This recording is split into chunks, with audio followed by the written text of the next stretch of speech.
Perkenalkan, nama saya Lindo Mansa Manurung dengan MPM 2214 10 Saya akan memaparkan materi mengenai revolusi mental.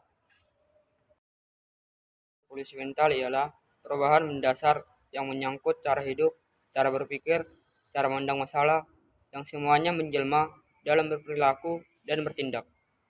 Penggunaan konsep Trisakti dalam revolusi mental. Yang pertama, Indonesia yang berdaulat secara politik. Negara dan pemerintahan yang terpilih melalui pemilihan demokratis harus benar-benar bekerja bagi rakyat dan bukan lagi segelintir golongan kecil. Indonesia yang mandiri secara ekonomi. Indonesia harus berusaha melepaskan diri dari ketergantungan yang mendalam pada investasi atau bantuan teknologi luar negeri dan juga pemenuhan kebutuhan makanan dan bahan pokok lainnya dari impor. Indonesia yang mandiri secara ekonomi.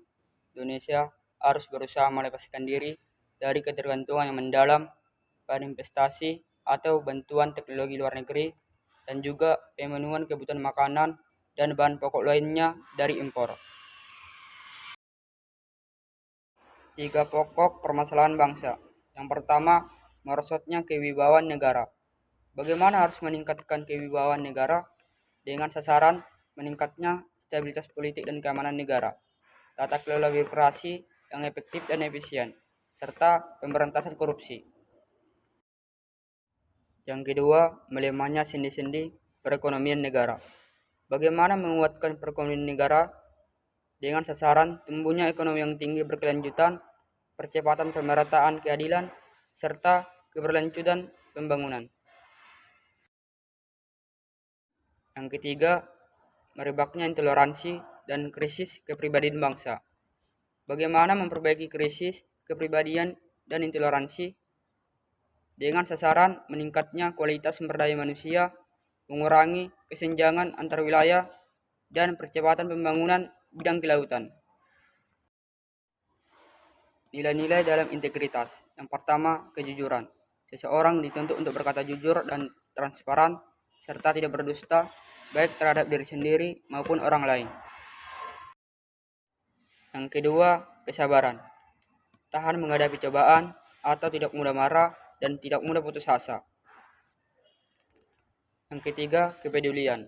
Individu yang memiliki jiwa sosial yang tinggi akan memperhatikan lingkungan sekelilingnya, di mana masih banyak yang tidak mampu, menderita, dan membutuhkan ulur tangan. Yang keempat, karakter. Karakter adalah sifat kejiwaan, akhlak, budi pekerti yang dapat membuat seseorang terlihat berbeda dari orang lain. Yang kelima, keadilan.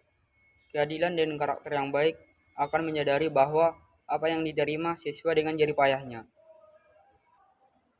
Yang keenam, keberanian. Tidak takut dimusuhi dan tidak memiliki teman kalau ternyata mereka mengajak perbuatan yang menyimpang. Yang ketujuh, kedisiplinan. Seseorang yang mempunyai pegangan kuat terhadap nilai kedisiplinan tidak akan terjerumus dalam kemalasan yang menambahkan kekayaan dengan cara yang mudah. Yang kedelapan, kemandirian. Membentuk karakter yang kuat pada diri seseorang menjadi tidak tergantung kepada orang lain. 9. Tanggung jawab. Segala tindak dan kegiatan yang dilakukan akan dipertanggungjawabkan kepada Tuhan Yang Maha Esa. Hal-hal penting dalam integritas. Yang pertama, integritas selalu berkaitan dengan nama baik. Yang kedua, integritas membutuhkan pengorbanan. Yang ketiga, integritas terbangun sejalan dengan pengambilan keputusan. Yang keempat, integritas membuat seseorang tahan uji. Yang kelima, integritas memberikan kemampuan untuk memimpin. Yang keenam, integritas adalah sikap hati yang berkenan di hadapan Sang Pencipta. Yang ketujuh, orang yang tidak memiliki integritas akan banyak menerima penolakan. Yang kedelapan, butuh waktu untuk memulihkan integritas.